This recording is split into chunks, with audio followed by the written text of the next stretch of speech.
Welcome, everybody. I can't see you. I don't know how many I'm speaking to, so I'm speaking into the void, but I shall persevere. So, my name is John Dower. I'm a trustee of the Directors Charitable Foundation. Been very proud to be working with them. And if you, just in case you don't know much about DCF, DCF has got two main functions. One is support. We support directors in trouble financially and with mental health, and with to a certain extent with career counselling.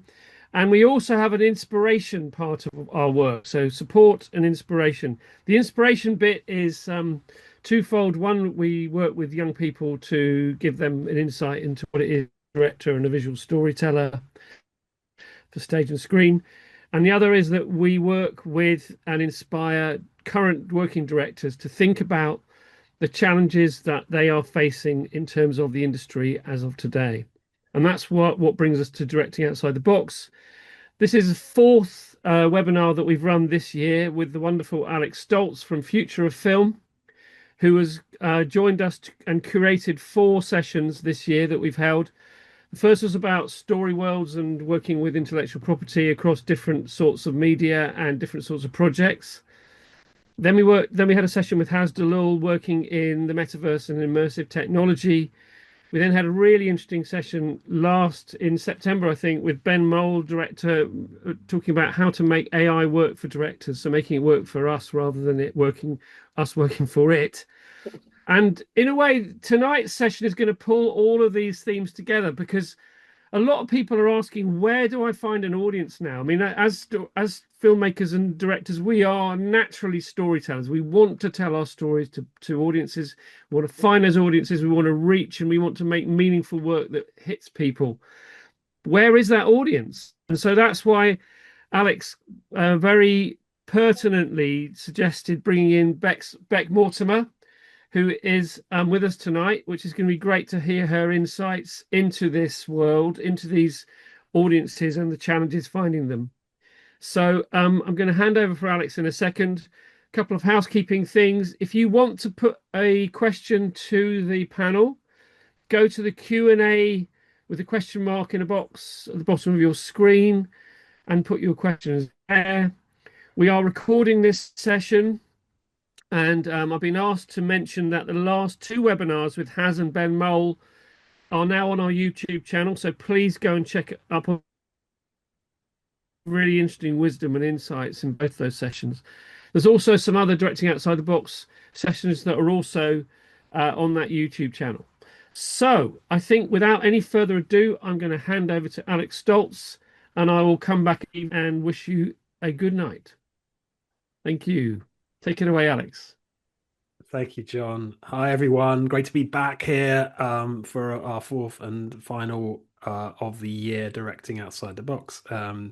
Yeah, as John said, we've really gone. We've covered very innovative topics from world building to virtual production and AI. But this really, I'm in my mind, is the most fundamental of all of them, because you can create something amazing, you can build something beautiful, and you can use all of the new tools and technologies to do so. But if you don't understand who your audience is, then there's a real chance whatever you make is going to get lost.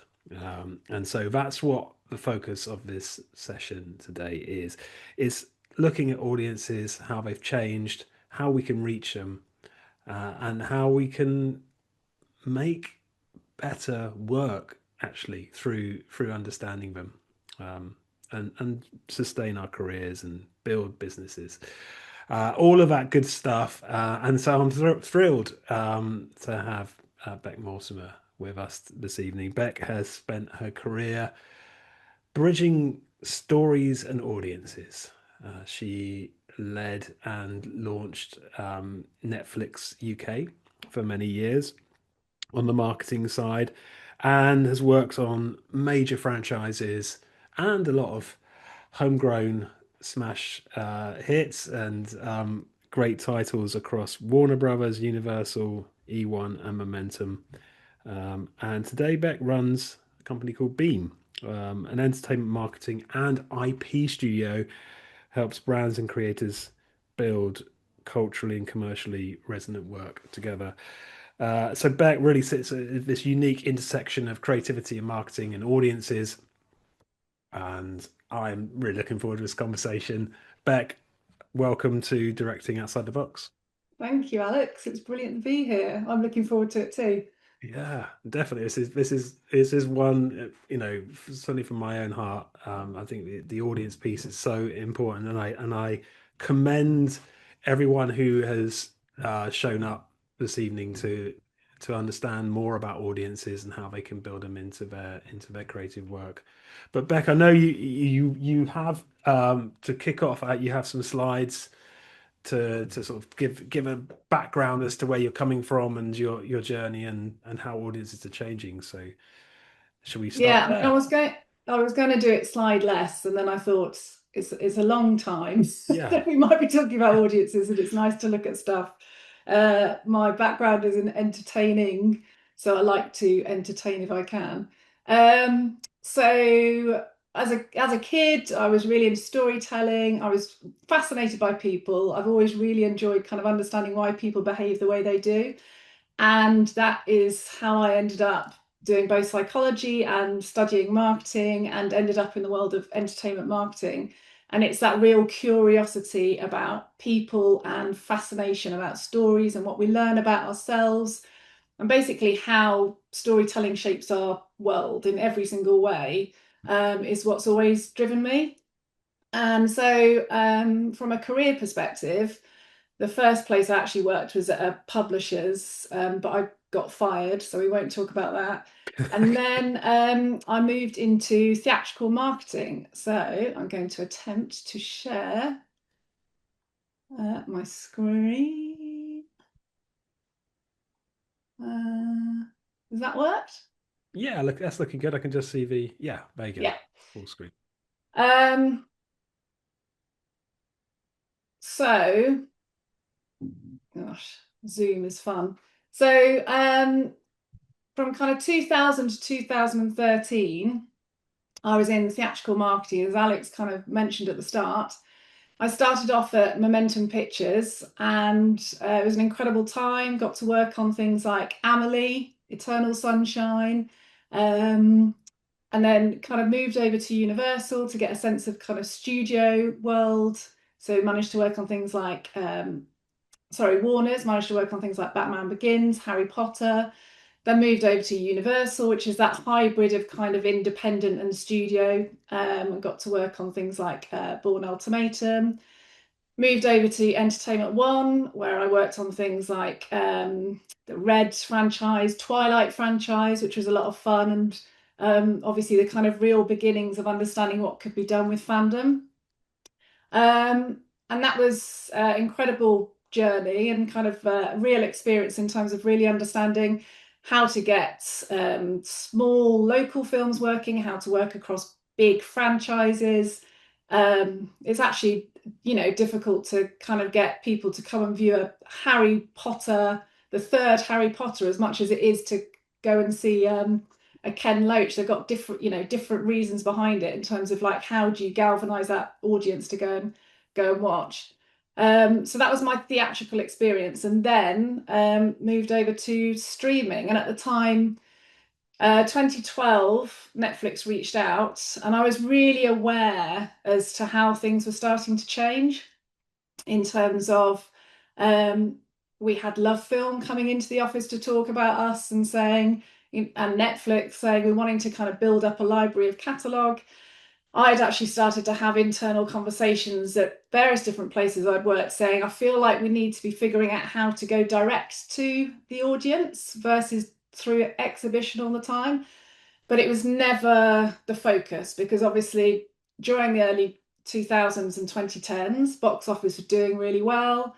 And actually, when Love Film and Netflix came along with this money, it was an absolute no-brainer to start selling the library of content that we had as distributors to them.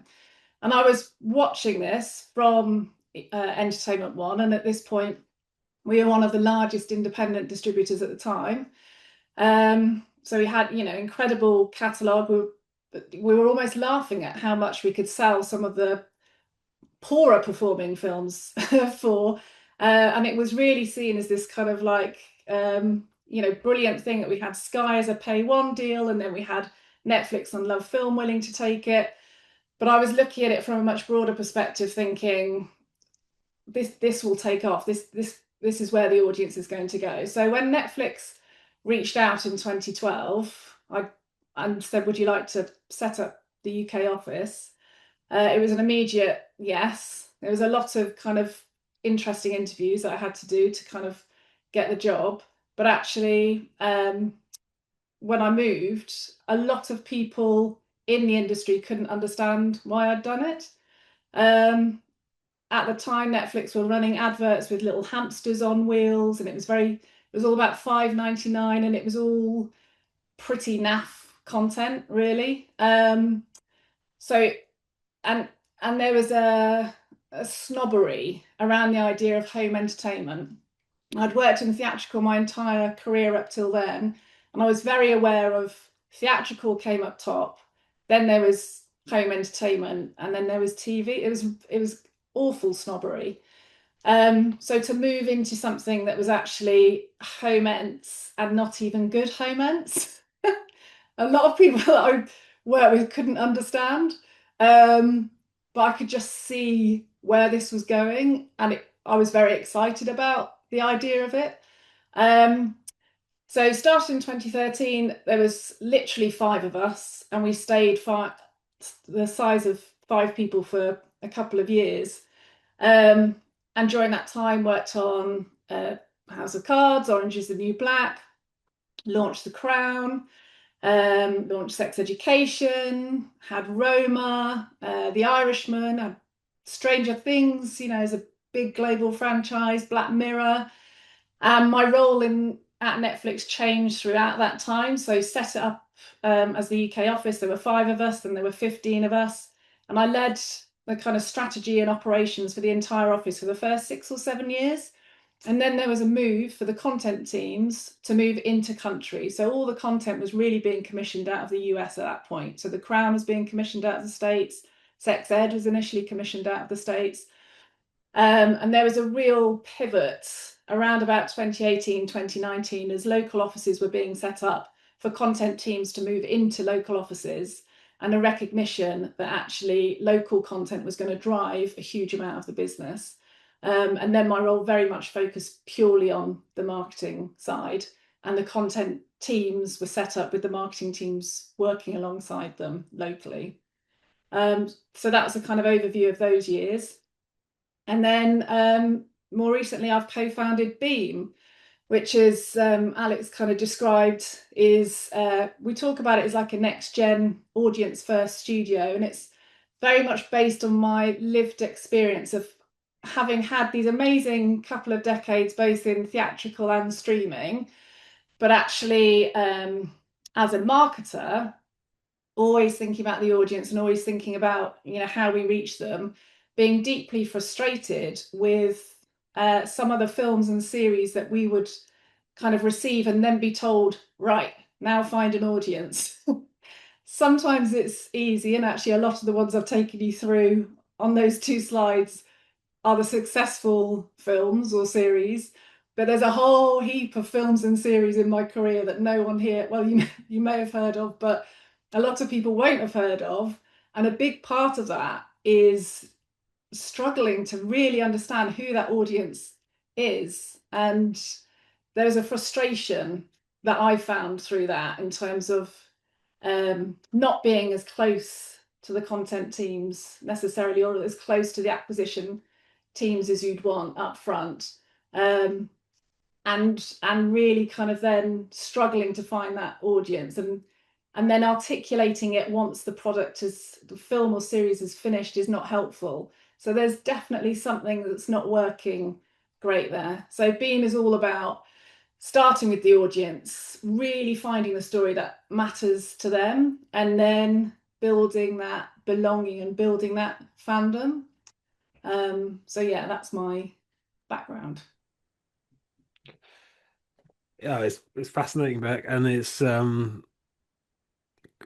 quite a journey. I think would love to come back, I guess, to talk about what that looks like a beam in terms, you know, I guess we're getting, you know, sort of unpack unpack how that ethos of what you're building there, and why that's the future. I suppose it's like, how do you think audiences have changed over this time period, you know, as you know, post streaming and more recently?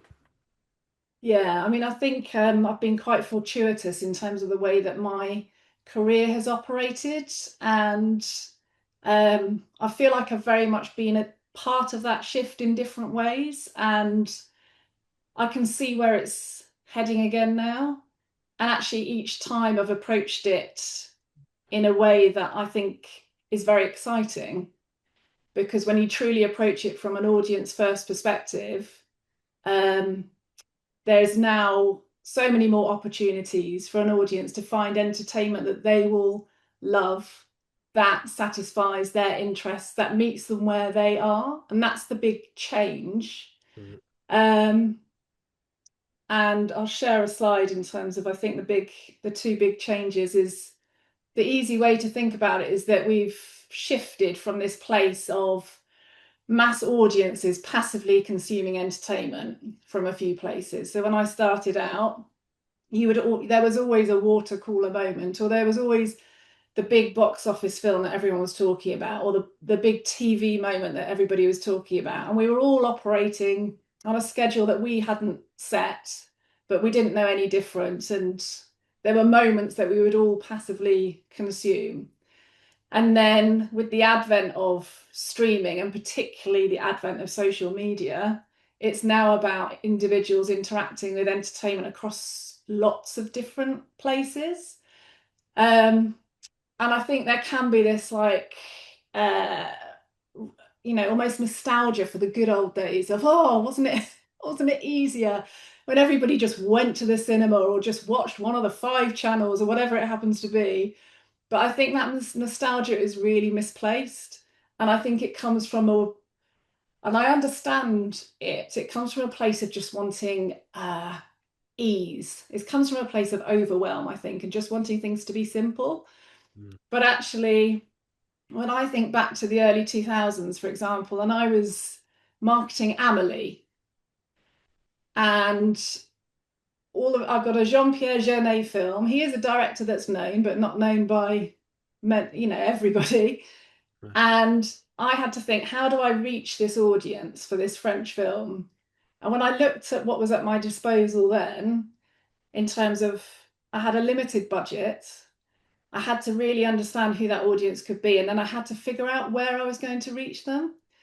And the way I used to think then was, and I ended up doing this, find some French cafes in London or in different cities and actually print out some leaflets and put them there.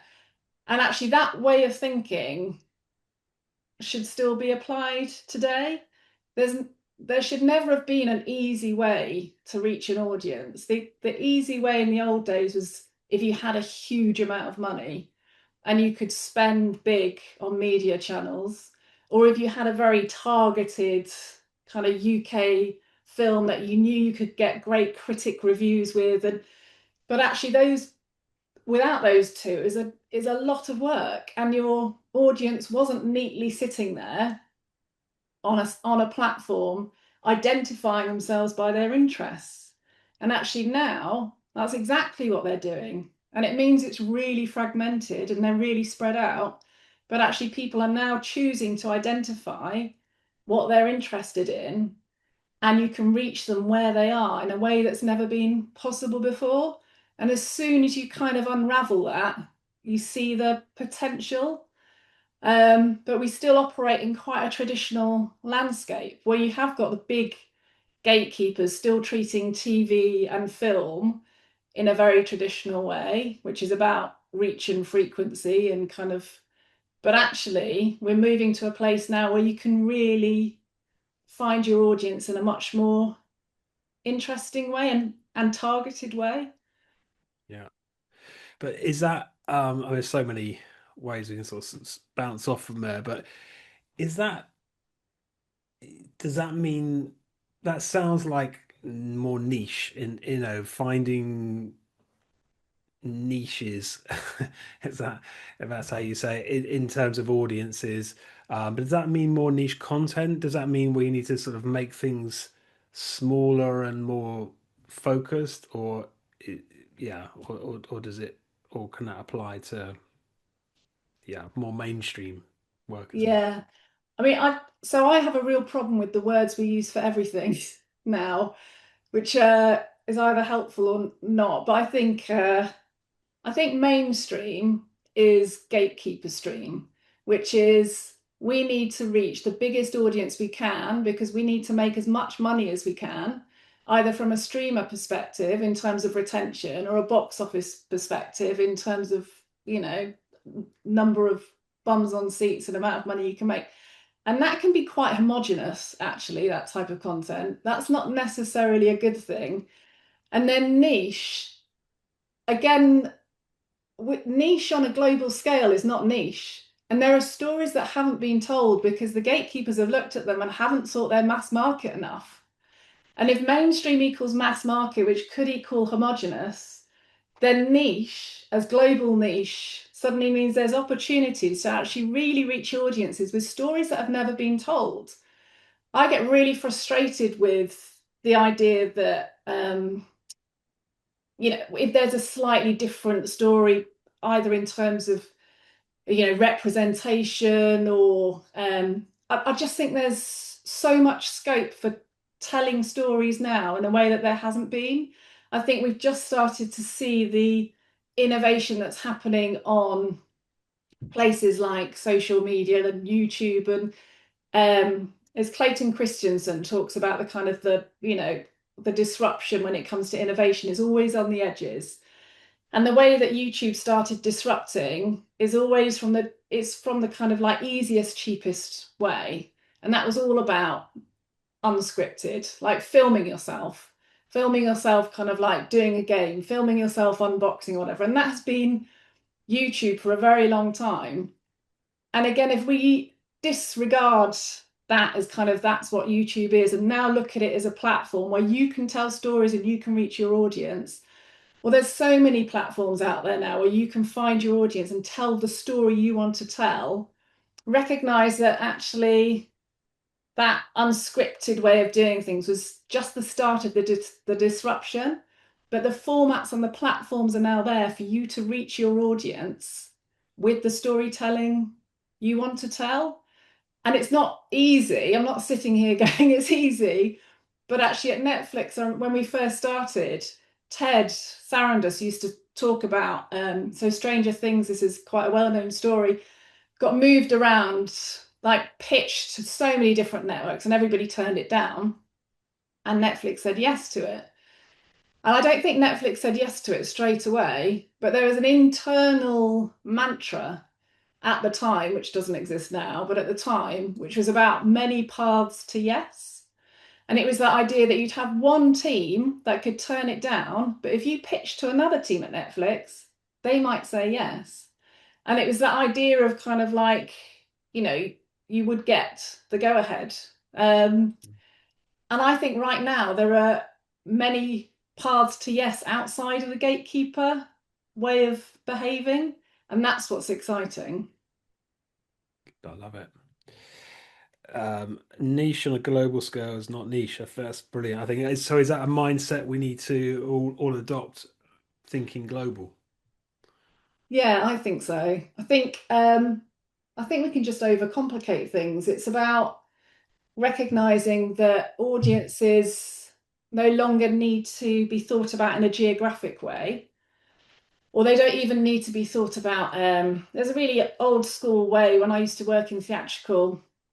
Well, it's still talked about like now, but it's about the demographics. You go, well, it's this age, it's this gender, and they're based in this country, and Or that's like quads, or whatever. Yeah. it will tell you so much.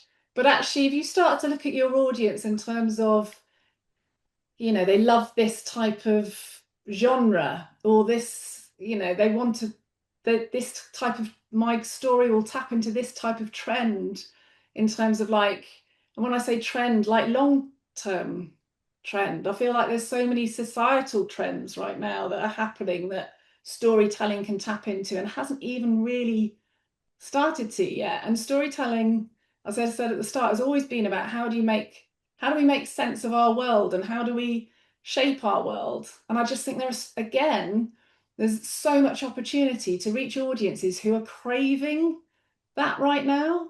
Like, how do I make sense of this? How do I and there's this, yeah, I just think there's this way to kind of like, you can generate fandom or long-term engagement if you can properly tap into the emotional need that probably everybody here, why we're into storytelling is because it taps into an emotional need, or it enables us to connect, or it enables us to empathize or think differently or open our minds.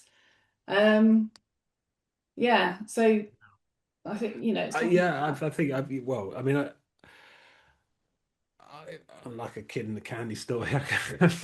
So many ways I'd like to take this conversation.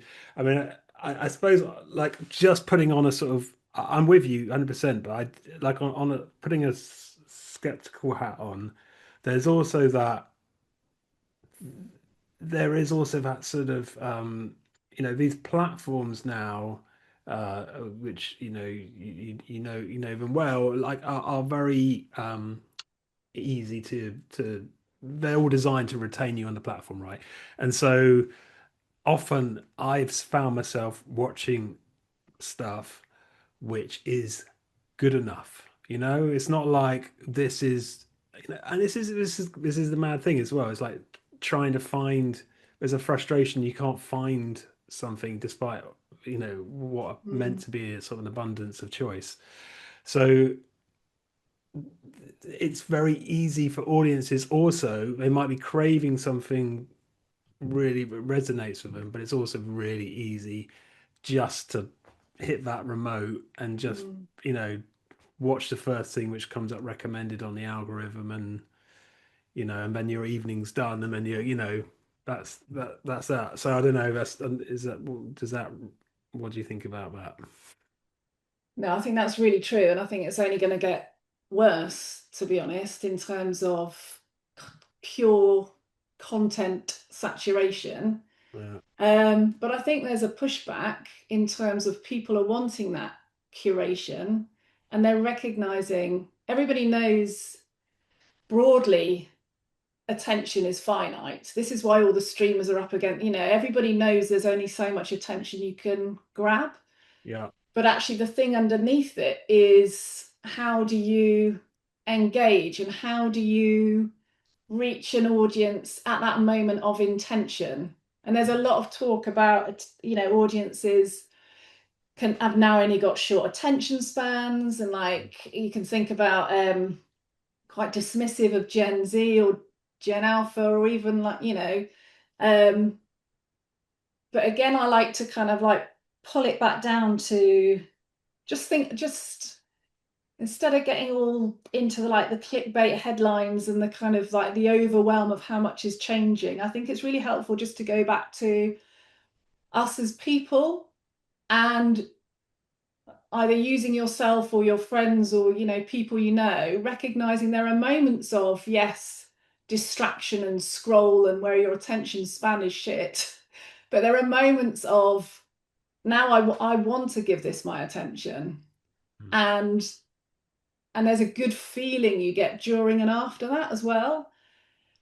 And I don't think there's lots, in terms of that idea of spending your entire life just on this dopamine scroll. People like rabbit holes of reading or watching, or they love that feeling of immersion and getting involved and stuff, or they love that feeling of focus, and the brain still likes both. And there's much more distraction, but actually we used to talk at Netflix about moments of truth quite a bit as well. And it was like, understand the moment of truth when someone decides to watch Netflix. And I think, again, it's a helpful way to think about how we go about our lives and the various moments of truth. So, for example, on a commute in the very old days, your choices were to stare out of the window or read a book. now on a commute, your choice is probably going to be to scroll or to catch up on stuff, and it won't be that intentional. But there will be moments in your day or moments in your week which you will want to set aside for something that's not distraction, that's something with intention. And so it's working out when you reach your audiences based on that. So obviously the consumption of a film or a series ideally is done with full attention and intention, but getting your audience to that place, recognize those moments of, where you can potentially cut through. Either there's a distraction or there's a half intention in terms of I want to find out more about this. But humans still, we operate in different ways. It's not just, we've all got short attention spans, give up. It's more nuanced. Yeah, it's really understanding that audience. I've had a question on the Q&A. So do put your questions into the Q&A, and I think this is obviously really important to understand. Do directors and producers still need a distributor, sales agent to reach that audience? Can you do it yourself? Should you do it yourself? What do you think? I think you should have all options open. So, I mean, because nothing's guaranteed. I think it's really important to recognize that nothing was ever guaranteed. It was always very difficult to kind of get your film with a sales agent and then with a distributor. So I think it's fine to look at that as an option. But whether to do it yourself, I think a lot of that is about starting to build your own audience. Yeah. And working out, again, where you will find them. And it's going to be based on who you are and the stories you want to tell, is how you start to figure out who your audience is, and whether you can build up that direct relationship and engage them with your story and your values in a way that it's a kind of mutual reciprocal relationship. And I think that's going to be the way forward in terms of cutting through, to be honest, is if you can build it beyond, what would be a moment of a sales agent taking it and then it has its moment in cinema. The long-term vision actually is to have that audience that you build that comes on the journey with you, that you share insights into the process and how you think, and they feel like they're a part of it. That feels like the more long-term approach, but it's a lot of work, and there'll be a lot of people that can't be asked. And so the people that will succeed are the people that give it a go and keep going, and it's about constant engagement.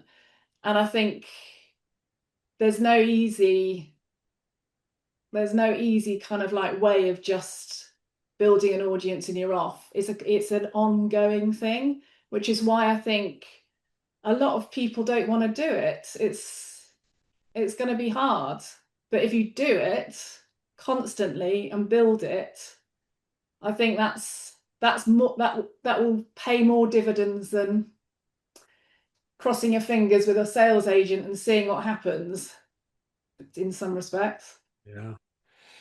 Ideally, you do both. Ideally, you could do both. Yeah. The thing is, the sales agent, depending on what point they come in, normally it's, later now is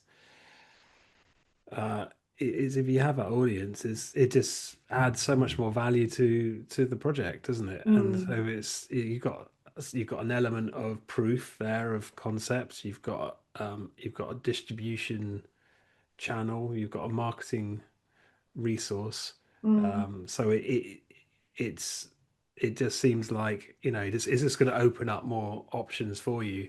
But I agree, it's really hard work, and it's a very different mindset. I suppose you look at the creator economy, right, and you see how people are building audiences there very, in some cases, it sort of seems there's very little filter between their creative work and their audience building work. It's just the same. They see it all as the same thing, and I think a lot of people look at that and think that's not me. And there's a lot of obviously stereotypes around influencers and just being really cheesy or whatever. I don't know. So, but that model, like you say, is like, the YouTube is a platform which you can utilize. It's this model of direct to audience and building your audience is a model you can utilize in your own unique voice and way. And I think, different platforms, I think, whether you start a kind of Substack or whether you kind of like, look at Patreon or whether you look at YouTube or whether you look at, I think there's lots of different ways to think about how do I just start or even proactively getting involved in communities that you believe would be interested in your storytelling. And I think it is just thinking a bit like quite entrepreneurial, really. Like, how do you find your people that where you both benefit? I think it's getting your head around the idea that it's no longer about. There's a proper heyday for storytelling. We all went through the heyday, which is why, even though it's still difficult to be one of the successful films or series, first of all, to get, to be with a distributor or a streamer, and then for actually a decent amount of people to watch it. There's the power law, isn't there? There's only ever a very few amounts that will kind of end up in the power law, and then there's this huge long tail. So it's always been difficult.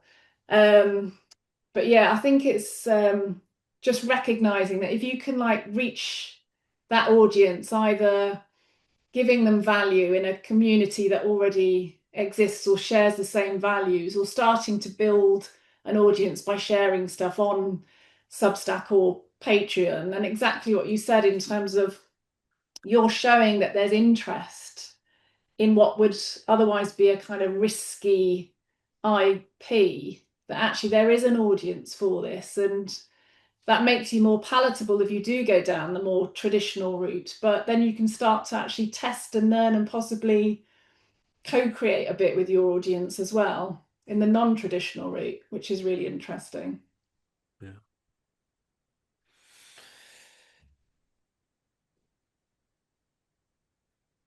So yeah, I mean, I just a little follow up from that is, I know as an analyst who I know, Bec, you also follow, Doug Shapiro, and he talks a lot about AI content like flooding the market. AI is going to flood it, and there's just going to be infinite, stuff, infinite content, which is terrifying. And obviously a lot of, the vast majority is going to be slop. But he said the currency in this new landscape is going to be authenticity. So it's not going to be production level quality, although in the AI you can get to some very lovely quality levels, but it's going to be that authenticity, and that may not be the highest level of production values. That might just be someone, telling their story in their way. It could be a podcast, for example. But I really like. I've got his slide here actually, because I really like the way he talks about it. So it's recognizing, if you're truly thinking audience first, you have to lose that hat of kind of, gatekeeper tradition, like quality. So production values will always count for something, but actually what used to count in terms of quality is things like, really popular IP, famous actors, production values, that side of things. But now, and it's building off again what we talked about in terms of those understanding audiences in terms of their interests and understanding the size of, you know, the niches you can reach. If you're truly authentic and truly relatable, there are audiences out there that really want your story, that it would never be greenlit by these mass market gatekeepers. And then YouTubers are making unboxing videos, and there is an audience there that wants the authenticity and relatability that your story can bring them if you find them. And so it's like you've got to do the work to find them, and they will find you if you're in the right place. But you're always going to get the gatekeepers and the tentpoles out here and the kind of the big franchises, and they need the mass market moments because that's how they stay relevant. That's, you know, but that's the power law. That's the tiny amount. And there's this swathe underneath of this global niche of identifying this is the audience who's going to appreciate this, because either I'm hitting upon a kind of emotional need that they want, you know, in terms of identity or representation or relevance or authenticity, that's not being satisfied by the big gatekeepers because it's not big enough for them. But actually for you, it could be huge. So it's just thinking differently like that. Yeah. So where would you, you know, where would you suggest people might start? They're developing a project, or they know they're going into production. In fact, we had some questions people signed up, which some really interesting questions. Just scanning here for them. So, how to grow an audience during production? Are there any free and reliable, accurate tools, prompts to carry out audience research? I think that's like, you know, yes, a deeper understanding of tools to understand audience engagement and sharing content. I suppose that's maybe once it's out there. But yeah, I mean, what do you know, how can people approach? Is they got so take that mindset, which I guess is a mindset of curiosity to start with, and openness. And I think, sorry, don't want to be monologuing, but the other thing which I think prevents people from doing this, and I have been so guilty of this, doing this as well, is this fear of finding out, of, you know, going into it and then realizing actually nobody wants this great idea that you've got, or you can't, you know, the audience isn't what you thought it was. And I think that's, just as a side note, but I suppose, you know, you have to sort of overcome that. Sort of note to myself that I need to do that as well. But yeah, I mean, where should people start? Like, okay, I'm writing it down because I feel like, yeah, you shared about 3 or 4 things there. Yeah, sorry. I mean, I'm sorry. It's mainly like people, the questions were really about like, okay, I want to start building an audience in production. Mm. You know, what would be a good starting place for that? Yeah. So I think we'll do an exercise a bit later, Alex, on it in Okay. terms Oh, of great. like Yeah. figuring out audiences and stuff. But so production obviously is a brilliant time to start. There's and just working out the stories you want to tell, both behind the scenes and about the production itself. So going back to the frustration that I felt when I worked in theatrical and streaming, and then being told, right, now you've got this, go and find the audience. Yeah. The thing that I was always trying to work out, and I think it would be a good exercise for us to do, is like, why is anyone going to talk about this? What's the hook? Yeah. And we haven't. I'll quickly talk about Netflix, the way Netflix works, and then we'll dig into the kind of production side of things. Lovely. But So theatrical marketing is all about, you've got to drive awareness and consideration. You've got to get people, like it's a massive job to actually get people to get off their sofa, normally with somebody else, sometimes on their own, go to the cinema and watch your film. That's a huge, and so theatrical marketing is very condensed because you need it to work that opening weekend, otherwise the film's not going to work the subsequent weeks. And it's all about awareness, consideration, action, ideally for that opening weekend.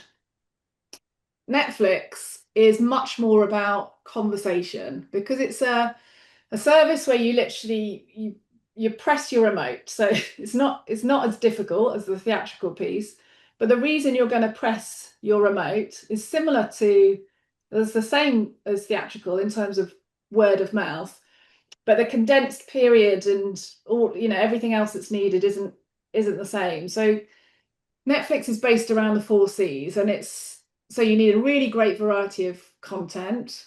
You need things to be, it's easy to choose what you want to watch. That's debatable. It drives great conversation, and it's successful in terms of commerce. So conversation, if somebody recommends something to you, that will drive viewing. It will drive retention. You're more likely to stay because you're watching it, you're enjoying it. It will drive acquisition if you're not already on the service. And it will lead to more conversation if you enjoy it. So it's this virtuous circle. So everything that we do at Netflix in terms of the audience was like, how do we start that conversation? And if you think about a lot of the reasons, you will purchase or watch, or a lot of it will be a trusted recommendation from, someone, a word of mouth from someone you trust.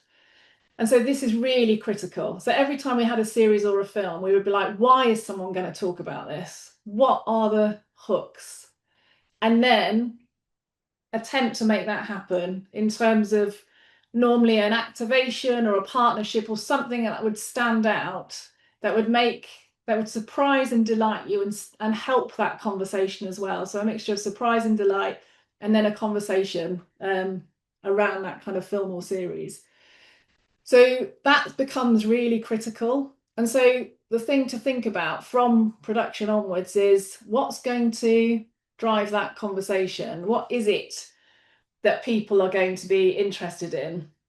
And I think, first of all, people are just naturally curious, and they love behind the scenes, and they love understanding how things work. So from production, really think about how you can share how things have come together, like right from the off, in terms of early script reads, like when you're announcing talent, when you've got some interesting scenes, particularly scenes that you think are going to be the scene from the film. If you're, starting to shoot that, and it might be something you hold until later if it feels like a spoiler, or it's something that gets people excited.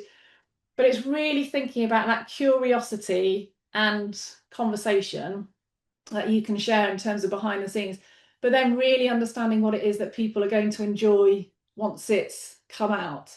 What are the hooks?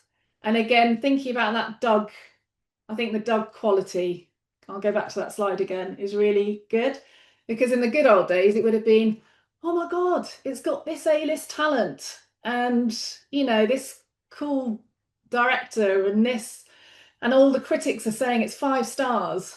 And actually, that can still be important, but more and more, it will be somebody going, God, that's really relatable, or that's really authentic, or I really, Stranger Things and the nostalgia of it, that resonates in a way that I wasn't. Well, there's something about it that just feels relevant. That's your hook. That's where the quality is. And so it's understanding, it's a mixture of that behind the scenes, that curiosity, that which people are fascinated by, the whole process of it all, and then really digging into, what is it? What's that hook? Why are people going to be drawn to it? Yeah, makes a lot of sense. And I guess you really have seen that shift, haven't you, on streaming. Yeah, you mentioned Stranger Things, sex education shows. original IP, and without without major stars and very sort of different perspectives on things. So um, that's really interesting, but it feels like I know you don't want to comment. We're not going to talk specifically about Netflix, but it feels like things are sort of the uh, things are narrowing down a bit in terms of the these different streaming platforms are commissioning now. There seems to be there was that moment, right, with House of Cards and maybe Game of Thrones, and there was peak TV, I suppose, and it feels like it's less so now. But Yeah, I mean, I think everybody's just looking for that big series or big film that generates that mass conversation. And they are few and far between, but if you have them, then you become the default streamer. Yeah. And you need them on a fairly regular cadence to retain that crown. And Netflix had the first mover advantage and has the broadest viewership. And because of that, you naturally have the kind of the series or films that are going to reach a larger audience than anywhere else. So you'll see like K-pop, Demon Hunters, for instance, launched by Sony, then goes on to Netflix, but it reaches a much bigger audience just by virtue of going on Netflix, and then drives conversation and then goes back into cinemas again. And so there's definitely a kind of like advantage in terms of being that default streamer at that size, but you need to retain that beat. So you've got to get behind those big series and big films to show that you're the place where these moments are happening, these cultural moments are happening, which is why these niche stories aren't going to be promoted in the same way, because they're not going to deliver that kind of above the parapet, moment, which people above the waterline moment, which people are like, oh, Netflix have got that, so it becomes really important to be defined by that. So it's recognizing that's going on. How do you operate if you're not lucky, or if you're not lucky enough to be one of these big ones? How do you operate around that? Yeah, because you can, even if you get onto the platforms, it's so so easy to get lost. Yeah, and I think that's an important point. Yeah, even if you're on the platform itself, how are you engaging your audience if you're not being prioritized? I don't think it's a big secret. So, for example, at a studio, you might have, when I worked in theatrical, I'd work on, maybe 15, 20 films max a year that I'd be getting behind. Yeah. At Netflix, there's about 700 films or series a year that kind of get launched. And you can only prioritize, obviously, so many of those. So there's a lot that won't be prioritized. And you may end up in the top 10 for a week or two.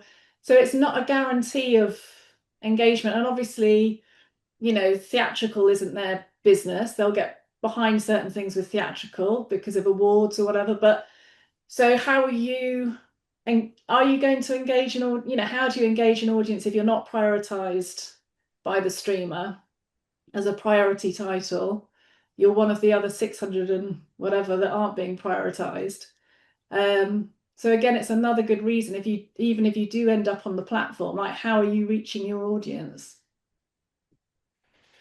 Paul Wilkins has asked, how much has the star model degenerated?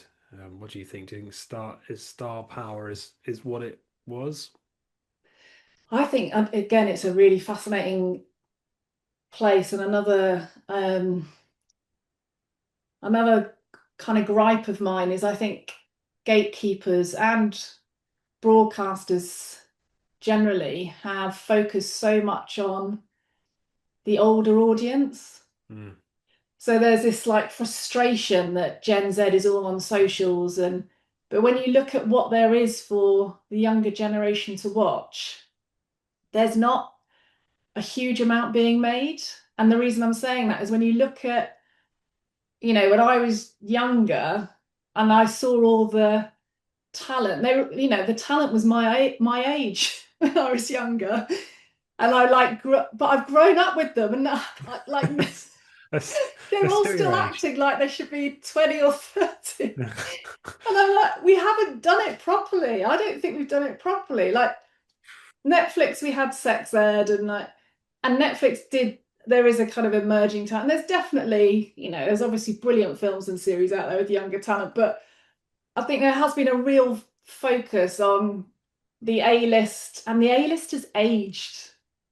And so I think there is a place, people still really identify with certain talent, and I think there is a place for star power still. But I do think we've messed it up a little bit in terms of the up and coming talent, and now you can be sniffy about it, but there'll be much more on, it'll be about influencers or social or creators, but I think it's had to be a little bit in terms of how the legacy has behaved. So I do think if you can pull, if you have talent that's known and that talent has an audience, that is still a good thing. But it's not the be all and end all as it was 10, 20 years ago, when you could just have a kind of marquee name and sit back a little bit. Yeah, and I think there's also, there's lots of ways talent is still gatekeepered within that framework. Like, stuff doesn't get greenlit until it has talent attached, which is recognizable. And so you get into this sort of vicious cycle of trying to get the talent before it's greenlit, and they won't, and it's very lazy, I think, a lot of the time.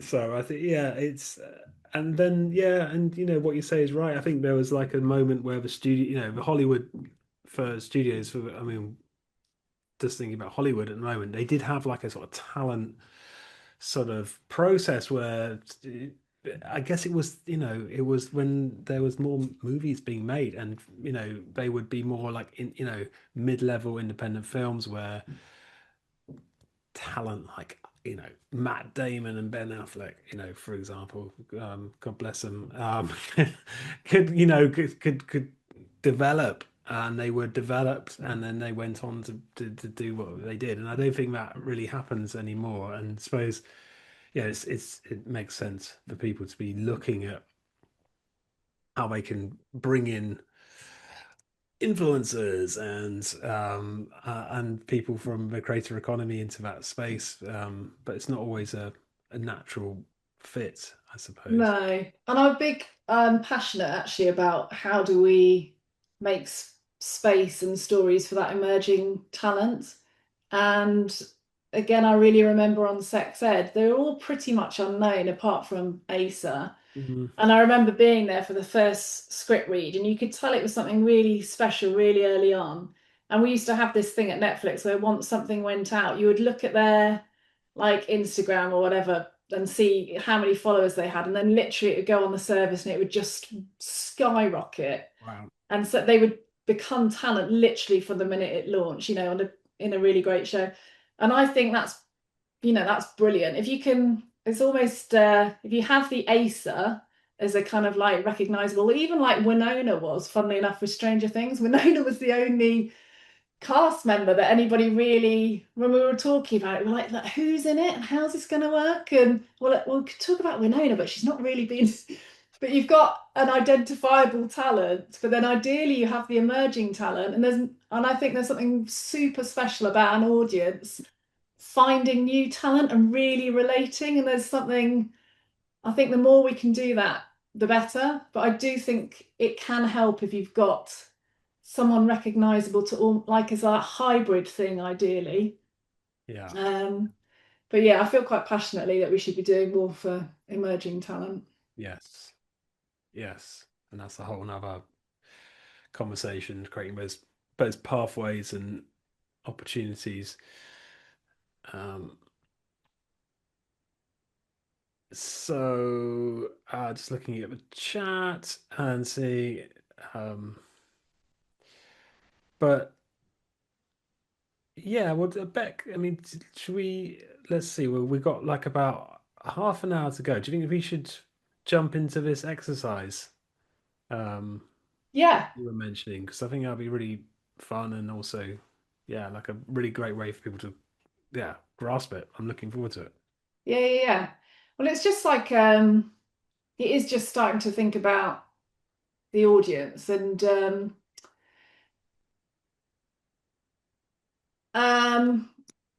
and like and understanding who they are up front. So recognizing that when there's an abundance of content and competition and choice for the audience, that's not going to change anymore. So you do really need to understand, if you're going to engage them properly, who they are.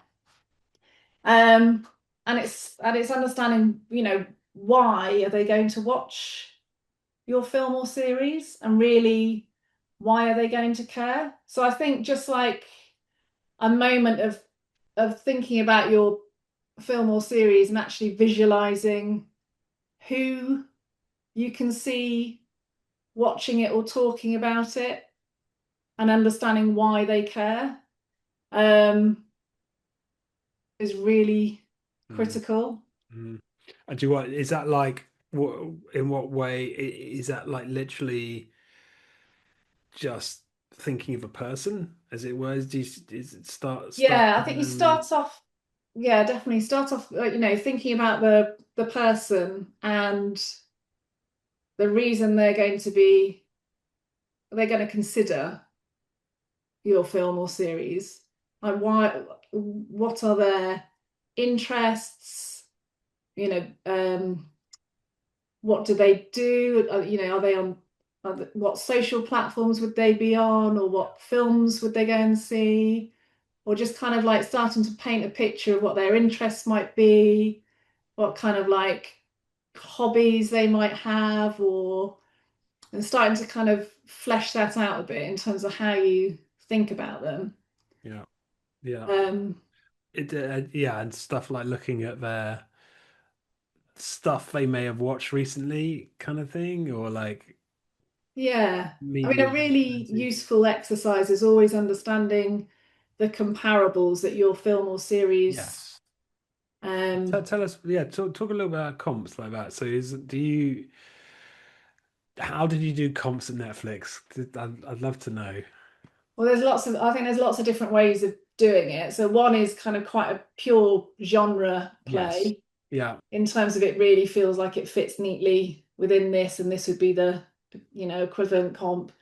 And then there's kind of like tonality and getting a sense, and it may not even be in the same genre, but it's got that feel around this Mm, is the type of tone. And then it's, if it does hit a kind of, if you can already see that audience and you're like, that is definitely the audience, so we kind of do it like that as well. But so if you've got comps in your mind, that should help you go, yeah. those are the type of people that would watch it. Yeah.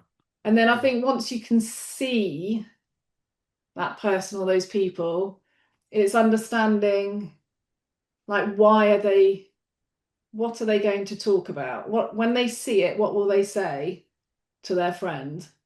And then almost, if you can like figure that out as a line, what is it they're actually going to say? Right. Like why they're going to recommend this film and series to you. And then Yeah. I think the final part is just understanding. So the big difference now in terms of how audiences have shifted is, if anybody, I mean, this is true of all of us, but if you know any, Gen Z, Gen Alpha, whatever, the whole point is that the world, their whole world is interacting all the time.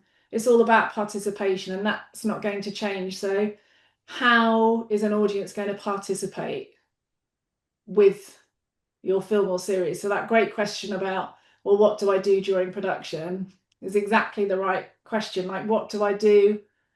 How am I going to interact? How am I going to enable them to participate at all the different stages, production, all the way through to kind of launch and after? Is it a social conversation that they'll be a part of? Is there an opportunity for like a co-creation element, or, you know, an immersion when you actually watch it, you know, with your friends? Or what are the different ways they can participate in it? And then figuring that piece out. What do you think about crowdfunding?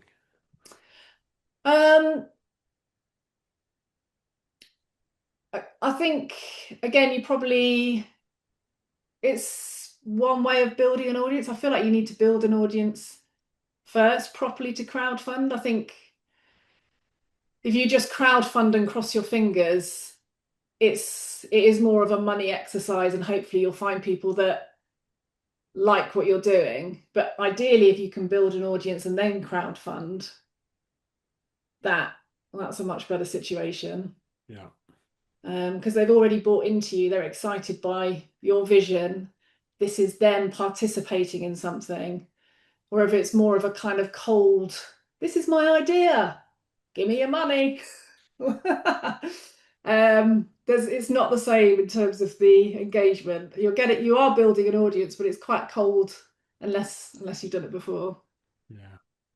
Yeah. So you kind of like, so we've got the audience, we've got our audience profile, we know what is going to drive that conversation. We've got some, you know, reference points around other projects, and then it's like, yeah, how different ways how we can map that out over the course of production, over the course of the project. Yeah, this is where I think a lot of people think, well, this is so overwhelming. But I suppose the point is it's we don't have a choice. I think it's like, you know, we've got to go down this route. This is the way this is the way everything is heading. Yes, there'll be that, you know, 2%, whatever. I do, you know, I'm just making it up, but who get through the traditional pathways and so on. But now it feels like, yeah, it's this is these are the tools, these are the skills rather that we need to build. This is the you know, the audience muscle we need to develop. Yeah, I mean, yeah, there's not a choice. And I do think we've got to be really careful with those rose tints when we're like, it didn't used to be this overwhelming, it was much easier. Yeah. Again, that 2% has always existed. Like 10, 15 years ago, you might have been lucky. There was definitely a heyday where there were more films and series being made and more money coming in, but that was a blip. That wasn't like a constant. That was a moment that everybody wishes was still around, but it was a moment. And before that, it was difficult to get a yes and get your film or series made. And you know, the moment of money sloshing around was, you know, and you still had to be fairly lucky then. So yeah, the choice is now, you're either in it or you're not. And you kind of, I don't think there's this, I think all of us want life to be simpler. But I don't think that's fair. Like, if you truly believe in your story, I think you need to respect your audience. I think you really want to reach them, and you really want them to enjoy your story and have all the emotions that your story is going to bring. And when we think about the origins of storytelling, before we got to like this last century of broadcast, and it was all about the storyteller and the audience working together, and you had to adapt, or you had to co-create, or you had to react based on your audience. And then we moved to a place of like mass kind of broadcast, and actually now we're going back to the origins again of like, you really need to understand who your audience is. It's like, and I think there's a simplicity to it in terms of, if you turn up to a dinner party or something and you start to regale a story, you should know who you're talking to, and how they react will enable you to figure out how to continue. And it's a human thing, but I think we've got so used to just going, like broadcasting out, passively accepting, and that's no longer happening. And so there's work that needs to happen for you to truly engage an audience. But if you do it well, there's respect on both sides, and it's long term. But if you don't do it, then you won't get it. Yeah. And it's a genuine commitment. You can't fake it. You have to, without sounding cliche, you have to, you have to live it. And it's, but the rewards, the rewards are there. And it's, yeah, maybe there's not another way. Beck, do you want to talk about a little bit about the, just, so I know we mentioned it when we had our pre-chat about the 1,000 true fans, and where that as a principle. Concept. Yeah. I mean, I think it leads into the niche piece that we were talking about, in terms of if you can really identify it. It's a theory that was written, I think, in 2005 with the advent of what the internet could potentially be in terms of who you could reach and how you could reach them. And I do think there's this is an amazing opportunity right now in terms of how we live and the tools and platforms that are available to us. And yes, there might be an overwhelm associated to it, but actually, back in 2005, when this essay and theory was first posited, the idea that you can go out there and find your 1,000 true fans that enable you to almost create a living. There's a kind of a monetization aspect to it, and a relevance aspect to it, that means that it's easy to kind of define and picture, that it doesn't have to be the Mr. Beast or the, whatever the equivalent would be when you're thinking about building your audience online. It's about really understanding that actually you can reach this core group of people. And it's almost a bit like the Netflix virtuous circle, that actually when you do that well, that can grow. So it's not from 0 to 1 million or whatever the terrifying stat might be. It's actually, this is who I am, this is what I offer, and this is how I think about reaching my first 1,000, and doing it well and engaging them. And then actually when you do that well, that can build. They can build and it can sustain. I mean, if your 1,000 fans each, invest in your work £100 a year, you've got that's a living. For sure. So it's a very pragmatic way of looking at it as well, I think, which I really like. How that fits with being a filmmaker, that's something to figure out, but there are, there's new ways to think about that. I think what's really interesting, and again we talked about briefly before, is I do think the attitude of being recognizing that even though I've been so lucky to have the experiences that I've had, that I'm now at a point where I'm having to learn, like be really open-minded and learn, and that there is no defined pathway for anybody actually in lots of areas at the moment, but like how to be really open-minded to the fact that if we're all learning, then it's all there for the taking. Genuinely, there isn't actually anyone who's further ahead. So that's what you have to realize if you're starting to question whether it's worth it or not, that actually right now you are on the cusp of, if you can enable yourself to think differently, of actually having the platforms and the tools to do things differently in a way that haven't been done before and nobody can say they've done before. And that's very freeing. and audiences are ready for it. Like audiences still want to be entertained. That's not going away. So you've got the demand, you've got audiences wanting to be entertained, audiences wanting to be entertained with stories that haven't been told that will really resonate with them, and platforms and tools that enable you to do that. And no one else has figured this out properly yet, because everybody's still operating in a very legacy, gatekeeper, mass market way. So it's kind of, if you recognize that for the opportunity, it's really exciting. If you can remove the kind of like sense of, oh, so I've got to do that, and actually strip it back and go, nobody is ahead on this, actually, which makes it very exciting, and be really open-minded about what needs to be learned. I think just quickly, I'll share in terms of people that I think are doing the interesting things.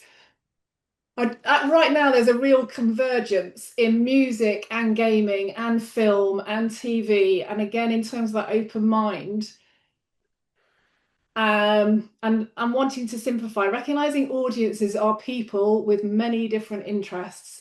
And like fandom is all about reaching someone emotionally, relating to them in a way where, you know, it resonates with their identity or how they connect with other people. And Taylor Swift, I think, I'm not a Swiftie, but I think she's incredible, is the kind of poster girl of like fandom. And I think there's so much to learn in terms of how she builds audiences and how she respects them and how they respect her, and the fun she has with it. She enjoys doing it. It's part of she's not just the music, it's the whole thing in terms of, you know, the Easter eggs she shares and the kind of like, it's a community that she's built and a fandom that she's built that I think there are so many learnings you can take from. And then I think this is a really interesting example of something at the moment. This is like a kind of dinosaur transmedia brand called Claynosaurs, and they launched, I think, in 22.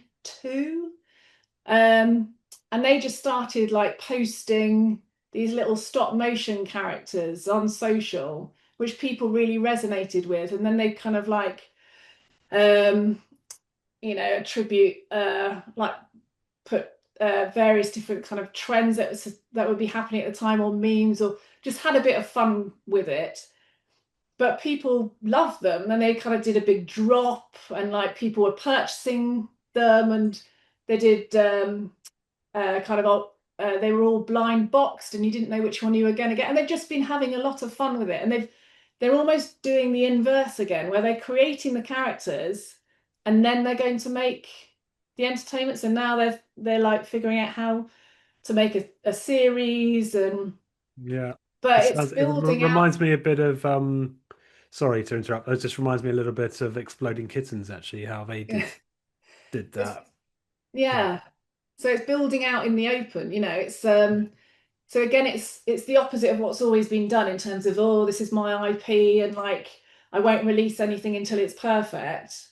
And actually, to your point, Alex, which I had written down and I forgot to address, but that fear of finding out, like leaning into that in terms of, do people like this or don't they? So it's far better to find out before the finished thing if people are resonating with something or not. And instead of being embarrassed or shamed by that, if it's a true relationship, you start to take that as knowledge and go, oh, so people really like this and they don't like that, and let's focus here. And I think, again, this is a really interesting space we're getting into. Like, are there ways to introduce characters or ideas or early kind of scenes or whatever it is? Like, who will be the first one to actually properly do something in the open like this from a kind of TV? And it's going back to that idea of, if you do speak to a platform or a sales agent, you've got all this backing in terms of people are interested in this actually, versus it being this completely unknown IP. And that, I think, again, we're able to do things the opposite way around. So it's being open-minded to that. Brilliant. Bec, well, this has been great. Just then if I could just ask you like one final question. I'm just going to check on my chat here. Sorry, there's any notes here, but I would. What one or two takeaways should directors or storytellers, where what would you be your sort of final recommendation or advice to storytellers looking to think more audience? The first would just be really curious and open-minded, and I think building off what I just said about kind of music and gaming, and there are all these fandoms that are being created in all these different places, and there's so much learning that I think we can all take from that. So being really curious about that. And then I think the other is just recognizing how much things have changed for the positive. I think having a really positive mindset around that, and actually, if you recognize that audiences are wanting to participate and interact with your story in ways that's never happened before and engage with you, like, this is a really positive direction and a freeing way to view things, I think, moving forward. So I think those would be my two takeaways. Yeah, brilliant. I mean, it is incredible. We can reach an audience now. There's no limitations to doing that, and that's very exciting. Bec, thank you so much. Bec, Alex. Alex, could I jump in? And Bec, I've got a question for you, which I think is what's really interesting about what you've talked about is it strikes me that it's about humbleness. And when I first started as a filmmaker, and I'm sure this is true of a lot of people in the audience, the idea was kind of, we had these amazing ideas, and we were this stunningly talented generation who were going to blind our audiences with brilliant stories, and they should be grateful for hearing my amazing story about what I got up to in the woodshed when I was 6. but it seems to me really what you're advocating is we should stop being lofty about it, and we should almost look upon audiences as our neighbors, rather than kind of looking down at them from our penthouses. And it's really interesting. It's almost like the biggest star in the world, Taylor Swift, sort of becomes your mate. Massively. I totally agree. It's a really nice way to phrase it. It's you treat the audience on they should be on your level. And I think it applies to everything. Like, it applies to that perfection and then presenting. No, think of them as co-creators. And it applies to if you treat your audience with respect and not snobbery, I think that enables so much in terms of that 1,000 true fans and everything we talked about. Yeah. But this is an argument I have with my son, who's 25 and puts out content almost every day. And I look at some of it and go, to be honest, Ruben, that's not that brilliant, is it? And he goes, no, but that's not the point, John, Dad. He goes, it's like what you're saying. It's about, I want to keep a relationship going with my audience, so I just need to put stuff out. That's what they expect. And it's alien to my way of thinking, which is about perfection. That's the way I was trained at film school. You make your best work, and you make your best shot, and you make your best story. And it's really different. It affects the way we think of the work, doesn't it? It's quite totally profound. And I think there's a nice mix. I think there's a regular cadence, and I think treating your audience with respect, actually, even with your son, should be, ideally, you give them quality. It doesn't need to be perfect quality, but it's something you're proud of and you think they'll enjoy. But it's no longer about the finished product. It's actually taking them on that journey with you. Because then they feel like they've been a part of it, and you're not going, ta-da. It's actually much more, let's do this together. And that's how people become a fan or get engaged. And really interesting. Mm. Well, look, we did have a horrible hiccup there, but there are 7 stalwarts in the audience, which I'm very glad to see. They've come back because the respect for people who came back. Oh, and they clearly thought what we were talking about, and what particularly you were talking about, was was important, which is fantastic. Oh, cool. Thank you so much. I don't know whether Alex, you want to say anything to round this off, or Beck, you want to say anything to round this off, but I think we should probably finish up. Yeah, no, nothing to add really. I think, just to thank Beck, and I am. It's a big challenge to me personally. So I'm with my work, and I'm just so I personally appreciate it, but I hope I'm sure everyone has found it value as well. So thank you. Yeah, thank you. I really enjoyed it. And Beck, and I really like what you said before we came on today, which was about the fact that no one knows anything anymore. So therefore, it's a really exciting time to be doing this. We're all kind of on a level playing field to some extent. Yeah, if anyone says they know what they're talking about, run a mile. Well, that's really encouraging, isn't it? For those of us who are confused and feeling, left out, maybe actually that's kind of what everyone's feeling a bit of at the moment. Yeah. Absolutely, yeah. I think you can look around and you think, oh, this person's, got it, and this, but yeah, we're all trying to figure it out, and the risk is standing back. Yeah, not getting involved and not trying. Yeah. Well, that's a brilliant note to end on this year's wonderful webinars introduced and curated by Alex Stolz. Thanks so much, Alex. Thanks so much, Beck, for being with us tonight and giving us your pearls of wisdom and the benefit of your experience and seeing this crazy business that we all are part of, we all love, and how it's changed. It's amazing. It's absolutely amazing. So thanks so much, everyone, for coming tonight. I hope that you found it interesting as I have. And good night.